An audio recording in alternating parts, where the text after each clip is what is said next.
Welcome to the Senior Basketball Analyst 2015 Finals recap.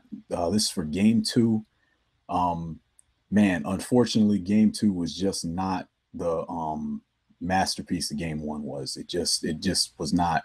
Wasn't very good. It was a sloppy game. It was not well coached. It wasn't particularly well played. It was not an unentertaining game. There was some entertainment value to it, but it was just not. It just wasn't a very good game. The shooting percentages were in the garbage, and that includes in cases when guys were open. Steph Curry became the story because when you shoot 20%, you're going to be the story. And Steph Curry couldn't throw the ball in the ocean. He missed tons. In fact, that last air ball he had, that was an open shot. He created plenty of airspace. He was open. That's a shot that is normally like a layup for him. He couldn't hit it. There were openings for people, and they missed them. This was not overall, it was not a well-played game. You give a lot of credit to Cleveland, and you especially have to give a lot of credit to LeBron, because LeBron did a lot to turn this game into what it became. And it became a game, if the game is sloppier and it's poorly played, that benefits Cleveland because they don't have as good players. Not only are their players overall not as good, other than LeBron, they also are not as deep. And this is one of the things that gets me to the coaching. Last game, I praised Steve Kerr and his staff, Alvin Gentry, Ron Adams. I praised them a lot for using the rotation so well. And just going to the bench and utilizing it properly, not lazily using their bench, properly using it. In this game, they didn't do that. They went back. They actually played into Cleveland's hands. They played, same game, same time constraints, one overtime. They played, 4 guys over 40 minutes. Andre Iguodala played 36. There's no reason in the world why David Lee is not getting off your bench unless he's injured, and he may be hurt and we don't know it. David Lee should be out there, especially given the trouble they're having keeping Tristan Thompson off the glass. They're at times blocking Tristan out with 3 people. And let me speak to more about that, about what it means to be small.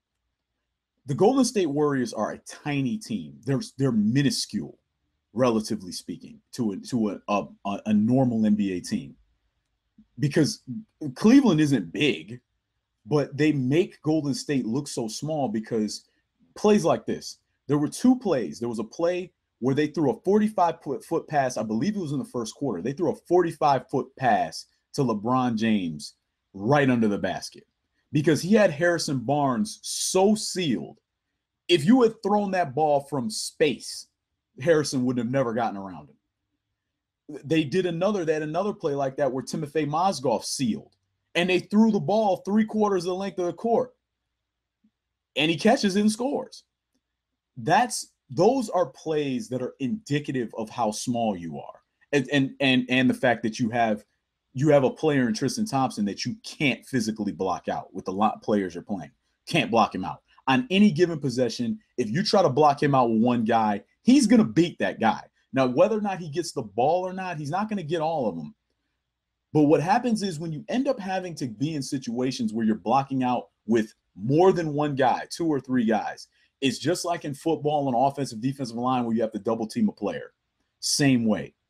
It means that you can't do other things. So in this case, Golden State goes small, especially when they go small. But even when they have Bogut in the game, when they go small, they can't run. So what are you small for? You're going small, but you can't even utilize it. You can't turn the game into a track meet and get extra possessions because you're busy trying to block out one guy with 3 people.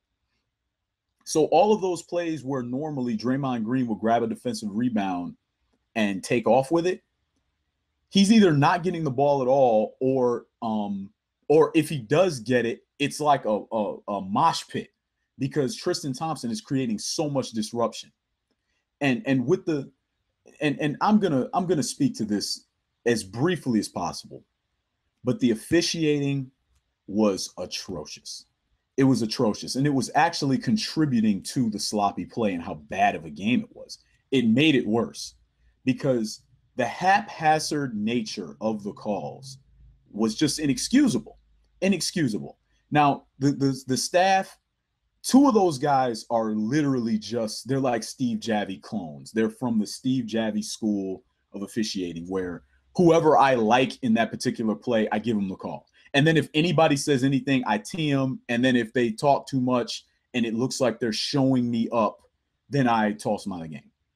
Which I've never understood why fans and media go along with this whole showing up narrative.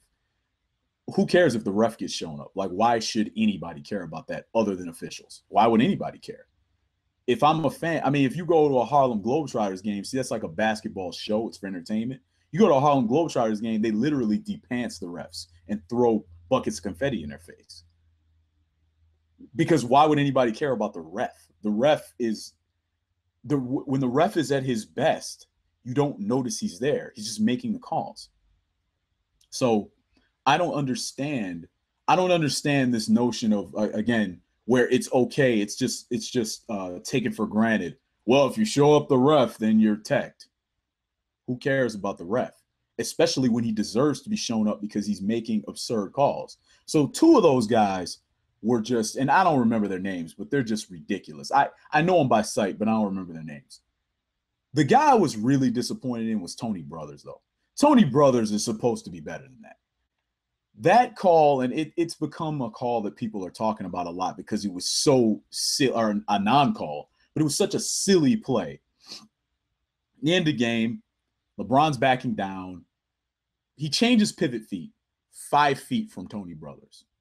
Nothing, no whistle. Then he goes to take the shot. Andre Iguodala slaps him on the arm. Everyone in the building saw it. The millions watching at home saw it.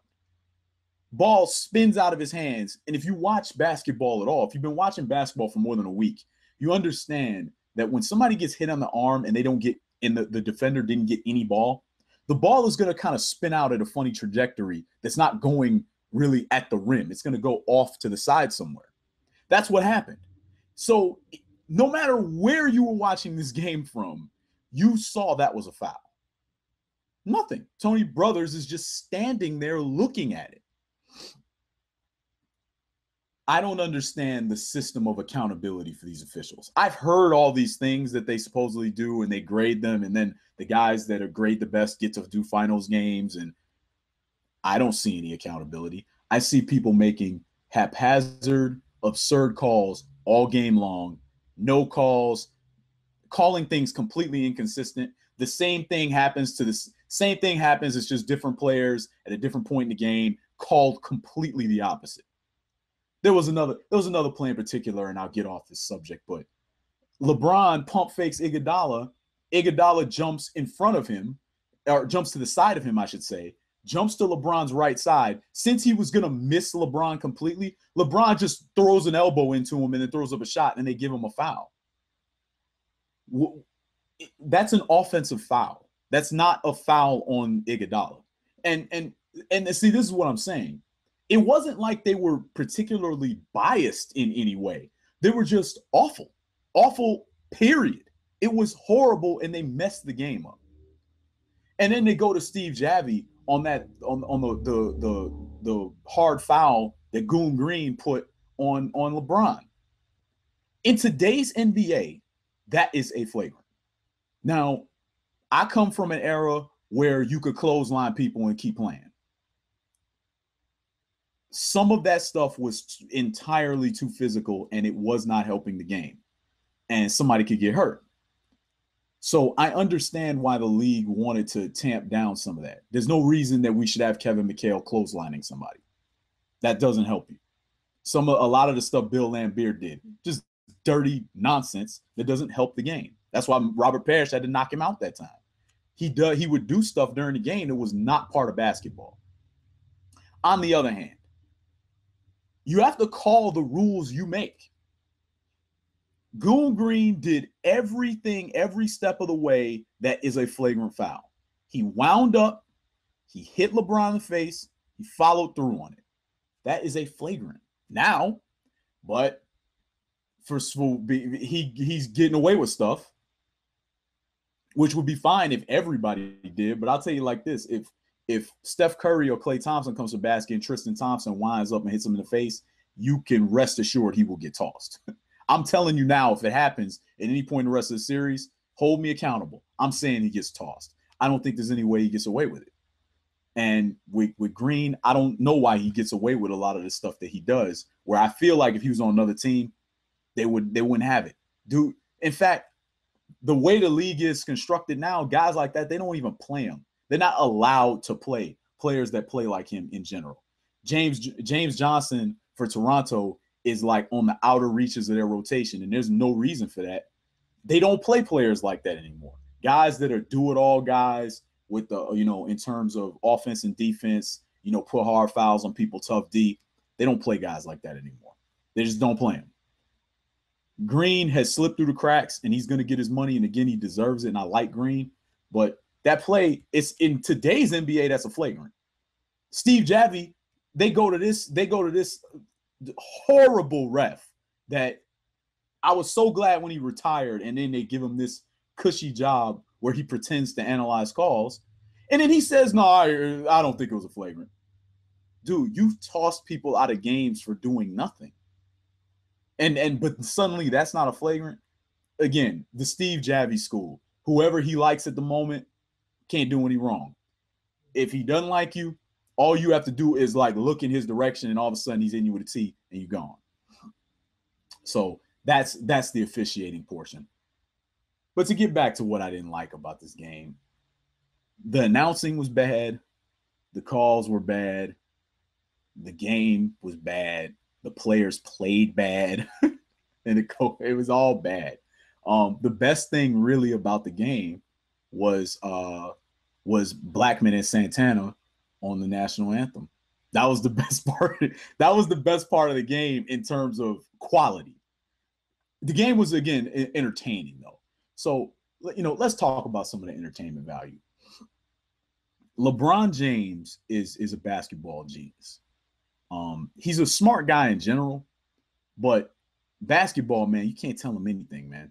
Guy's a genius. And what he's doing right now is he's showing you that he doesn't even have to score with any efficiency to control the game.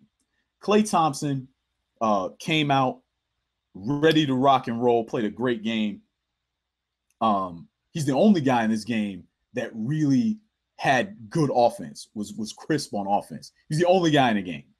But Klay Thompson came through with his 34 points. He couldn't touch LeBron in terms of his effect on the game. You can't. LeBron has the ball. When it is not being shot by Cleveland, he has the ball offensively pretty much the whole possession. And what's brilliant about what he's doing is he's causing the pace to allow him to rest while he's on the court.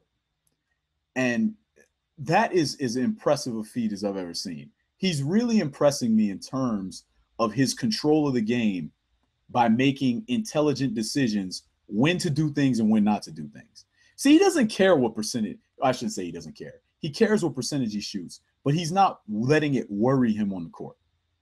He will dribble the whole clock out, back somebody down, try to get in the paint, get a good opportunity, get something he can make.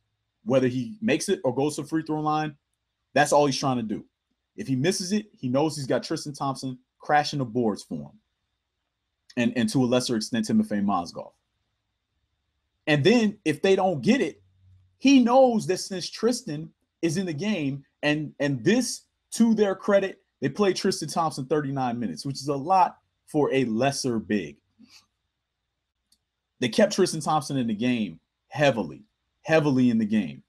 And because, I heard a lot, Timofey Mozgov has 17 and 11 in 29 minutes. By the way, Andrew Bogut, again, what happened to the defense, Andrew Bogut?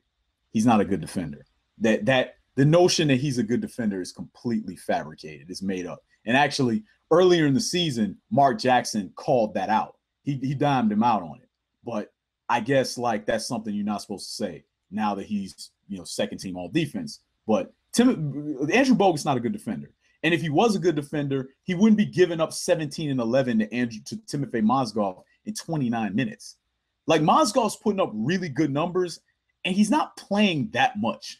It's not like he's playing 35 minutes a night. He's playing 29 minutes with an overtime, 17 points, man, on 5 of 8 shooting, 7 of 12 from the free throw line. He was hacking the hell out of him. It was a pathetic performance. It was pathetic.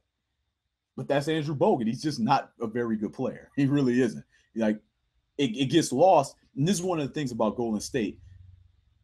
They're so dynamic when they go small. They're better when they go small because Andrew Bogut's not very good. So when they go small, they're just better off with whoever that is that comes in, whether it be Andre Iguodala or it's Sean Livingston. It doesn't matter. They're better when they put a better player in the game. And that's why I think David Lee is a rugged rebounder. I don't know if he could deal with Tristan Thompson, but I would try it. I would give it a shot to see what happens. I think they really, really should go to David Lee. And not for a long, not playing 30 minutes. I'm just saying try him out, give him 10, 15 minutes and see if that's going to help, because they really have a problem with their bigs because they're so small. When they have Draymond Green at center, that's basically you're pretty much playing 5 perimeter players. You don't have an interior player in the game. Green is tough, but he's not. It doesn't matter how tough he is. He's not that skilled in the paint in terms of holding his position during rebounds, in terms of post defense against a real post player, which is why he couldn't guard Zach Randolph. They gave him the assignment to start the game 1, and then they abandoned that because he can't check him. He can check Marc Gasol because Marc Gasol is not a strong low post player. See? So that's what I mean. So in terms of them going small and talking about that's why they're better when they go small. It's really just because they're better players on the court. If you take him out and put another player in, Iguodala is a much better player than him. Just to name one player, he's much better. It's not even close, really. So now to get to let's talk about Mike and Mike in the morning. They had a tweet. They sent out, and it was something like about Dellavedova's defense, and Curry is 0 of 8 against Dellavedova. Mike and Mike, you know what? When grown folks are trying to watch basketball, just shut up. You know, it doesn't matter how much money you give guys and how much notoriety and put them on ESPN. Nobody needs these guys talking about basketball. And, you know, whatever employee at ESPN sends out works their Twitter feed, I don't need you talking about basketball. Nobody does. If you watch the game, Dellavedova did some very good things. And by the way, like that tip he had at the end where they fouled him, that was grown man play. That play, that's one of those plays that helps you win. It's not the reason you win. The reason you won was LeBron, obviously. But that kind of play, that's a big time play, man, that helps you win. So a lot of credit to him. Like, I'll give you an example of how silly the Dellavedova talk is, right? This is how silly it is. Matthew Dellavedova played 42 minutes.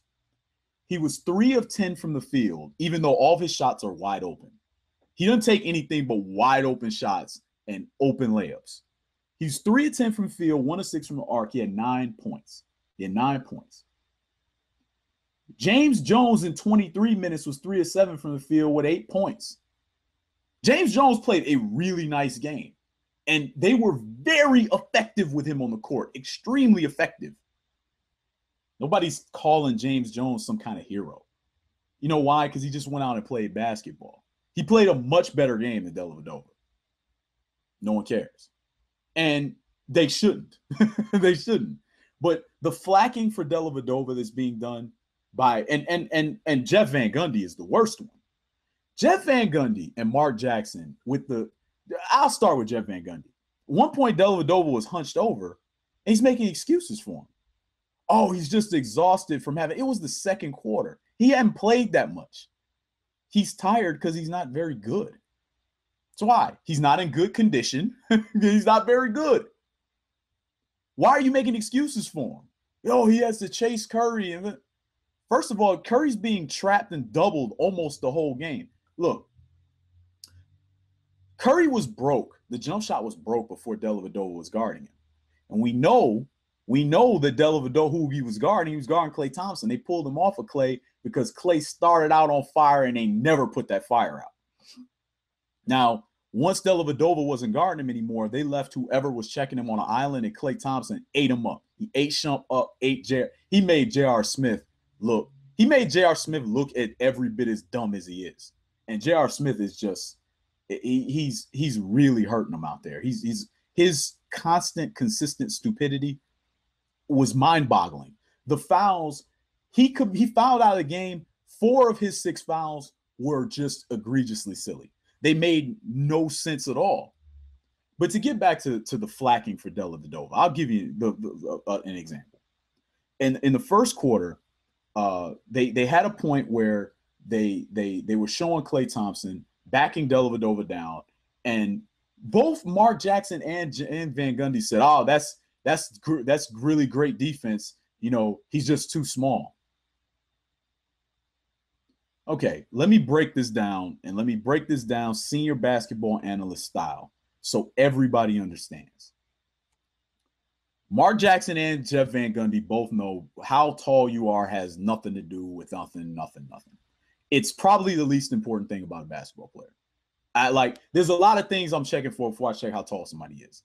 Ben Wallace is one of the best defensive centers I've ever seen. He's 6'9". Doesn't matter, he's not tall. Dikembe Mutombo, 7'2". That's also one of the greatest defensive centers I've ever seen. Their height doesn't have anything to do with it. Nothing to do with it. Tony Allen and Dellavedova are listed at the same height. They're both listed at 6'4". I just looked up Dellavedova's height.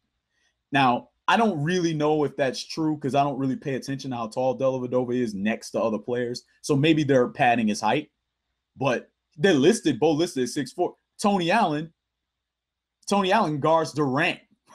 Like Durant's 6'11" or 7 feet, whatever. Regardless, the height doesn't have anything to do with why he was getting scored on. Here's what does. The play was Klay Thompson took maybe 3 or 4 back down dribbles or crab dribbles, whatever you want to call it. He bumped Dellavedova 3 times, then shot the fadeaway over him. This is what Dellavedova did. Dellavedova decided instead of using an arm bar, he just let him bump his chest. He gave ground 3 different times. And then on the fadeaway jump shot, he contested with his right hand. All mistakes, all wrong. Now, when you're looking at it, it's not an egregiously wrong thing. They're just wrong, and that's what not very good defenders do. Defenders that aren't very good do things like that. At the NBA level, none of that qualifies as good defense. It certainly isn't great defense, but it's not even good defense.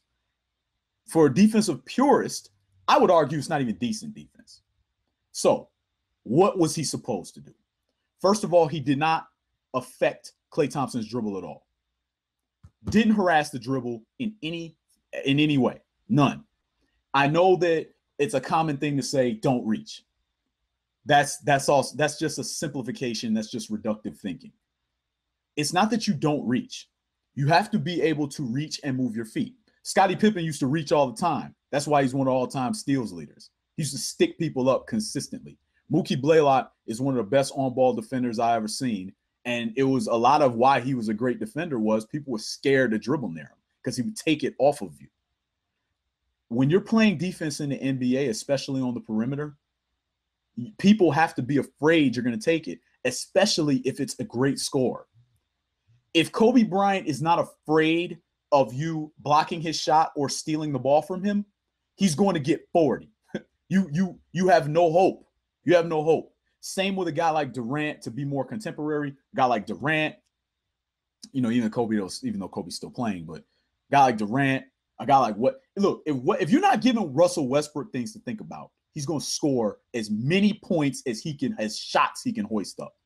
Like, you have to do these things, especially when the other guy has an athletic advantage on you. So he's backing him down. Not only is he not holding his ground, because a lot of times when you reach on a back down, you will give up ground because you'll lose your base. He was giving up ground, but also not harassing the dribble. Then, and Mark did point this out when it first happened, he said that's a practice shot. When somebody says that's a practice shot, what that means is there was some defensive breakdown because you're getting exactly the shot you want. And that was more technical analysis of what Klay was doing. Klay got exactly to the spot he wanted and shot exactly the shot he wanted, regardless of whether or not Dellavedova happened to be standing there. See, and this is what I'm talking about when what you have to do defensively to really be a great defender. What was the last thing he did that was a complete mess up? Why are you contesting a right-handed jump shot with your right hand? I don't know. Where'd you learn to play defense? I don't know why you're doing that. I mean, it makes no sense. If the left hand is closer, then you would contest with the left hand. That's part of why you have no chance of blocking it, because he's taller than you, he jumps higher than you, but then on top of that, you're contesting with the wrong hand. So your hand has to go further to get close to the ball. Also, if you put your hand up like this, he's not even looking where your arm is. He may not even see your arm if you do this. You have to contest with the correct hand. When a left-handed shooter, when a right-handed shooter is shooting, you defend with the left hand. Pretty simple. He didn't even harass the gather when Klay Thompson was trying to gather to shoot the shot. That shot, Klay Thompson could shoot near 100% from the field taking shots like that. And Dellavedova did nothing to prevent it. So there is why that's what I'm talking about that's what I'm talking about from a technical perspective. When they're flacking for Dellavedova, and I have no idea why they're doing that. I have no idea why you're saying that's good defense when it's just not good defense. He did multiple things wrong, and I can't really think of anything he did right. He was just happened to stand there while he was being backed down. With all that said, and then once they put him on Steph Curry, they basically had a shadow behind him the whole time. And Steph Curry, they should play Steph Curry like that the rest of the series. Make Steph Curry have to hit those crazy step back jump shots and crazy pull-ups that he has to take. Make him hit those, because if there's a shadow behind if there's shadow help directly behind the guy that's guarding him, he doesn't have the athletic ability to score in that situation. And Steph Curry is not the greatest playmaker. He makes spectacular passes, but he's not the greatest playmaker in terms of setting the table and organizing a court. The way that, you know what? You know who does a really good job of that now? John Wall. John Wall does a great job of spacing out his teammates and beating traps and things like that, and deciding who to give the ball to. John Wall is beautiful at that. James Harden is good at that type of defense that I just described that's working against Curry. John Wall or James Harden shreds defenses like that. Don't do that against James Harden. He'll kill it. He will consistently make fools of you. He will pass behind your rotations and all kinds of stuff like that and make you all look stupid. Curry is not like that. Curry's also a guy that if you trap him, he turns the ball over a lot on traps. In fact, he's the best player I've ever seen consistently turn the ball over when trapped. It's amazing how susceptible to that he is, as great a ball handler as he is, and as smart a player as he is. Speaking of spectacular plays, he had a stretch there at I think it was the 3-minute mark in the second quarter, I believe. I'm trying to do this all memory, but he hit a crazy layup off a really nice pass from Andrew Bogut. Andrew Bogut made a beautiful pocket pass on a cut to Steph Curry. Steph Curry spun this ball off the glass, made this crazy layup. Then, right after that, it must have been the very next possession, Steph Curry threw a behind-the-back dime to Leandro Barbosa in the left corner. And Barbosa bobbled it, but he still hit the shot. It was funny to see Barbosa trying to high-five everybody he could find after the timeout. And I don't think it was a thing of where he felt like he made such a great play. I think it was the opposite. I think it was a thing where it was like he was so happy he didn't blow Curry's dime and blow his highlight reel play that he was just really happy about it. Wanted to high five everybody. But to wrap this up, and again, it was just not a good game. Just not a good game, man. Mike Miller came in there and showed you why Mike Miller should not even be in the NBA. Mike Miller, there was a time, Mike Miller was a do-it-all swingman in terms of his ability to score. He's one of those guys that could play started shooting guard and get a lot of rebounds.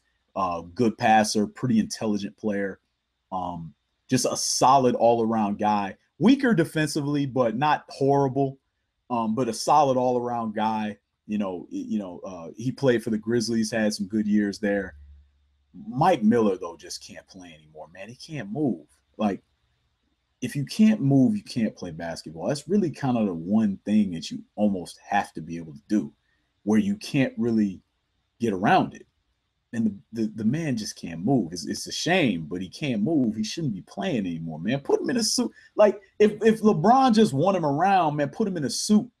Like, just put him in a suit and have him sit next to Tyronn Lue and take some stats or something. I don't know. But he shouldn't be playing. He's abysmal. And he plays 6 minutes.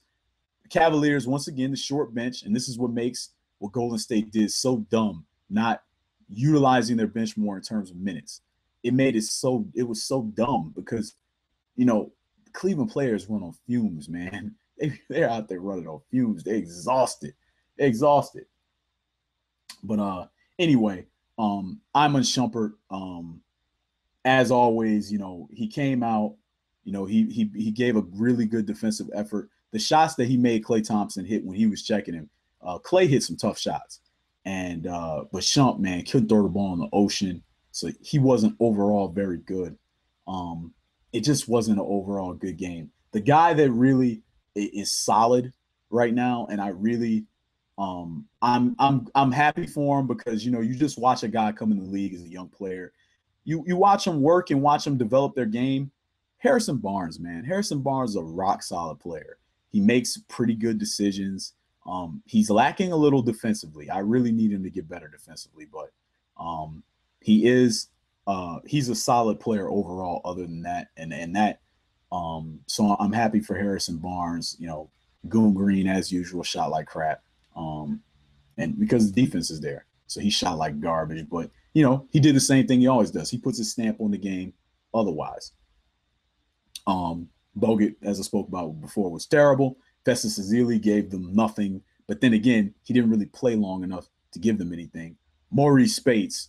Oh, Spates. He had a horrible game. And then not only did he play poorly, that dunk he blew was just stupid. And he's done that before. I watched him blow a dunk earlier this year.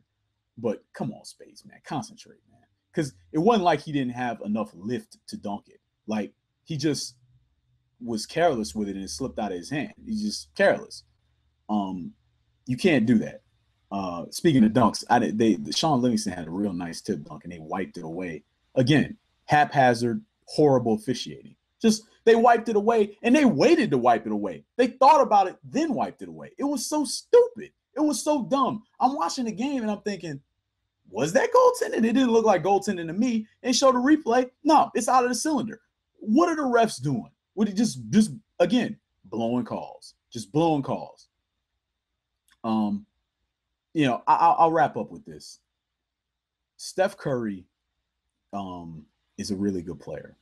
But we have to stop with this great player, and we have to stop worrying about whatever clowns are get MVP votes and worrying about what they do.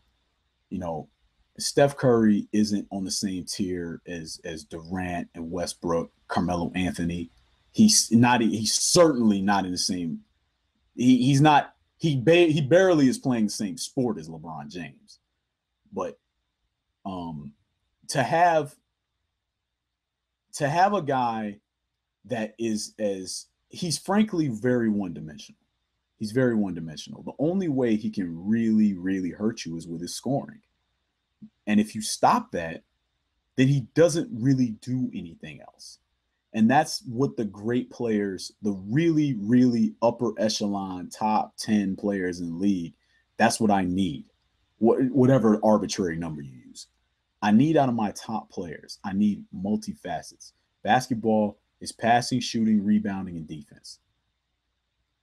I need a guy, when I'm talking about the best of the best, I need a guy that's contributing in 3 or 4 categories, preferably all 4.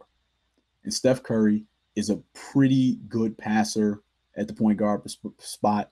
Again, he's more spectacular than he is a great passer in terms of, any of his assist numbers. His assist totals, he's not a 10 assists a game guy.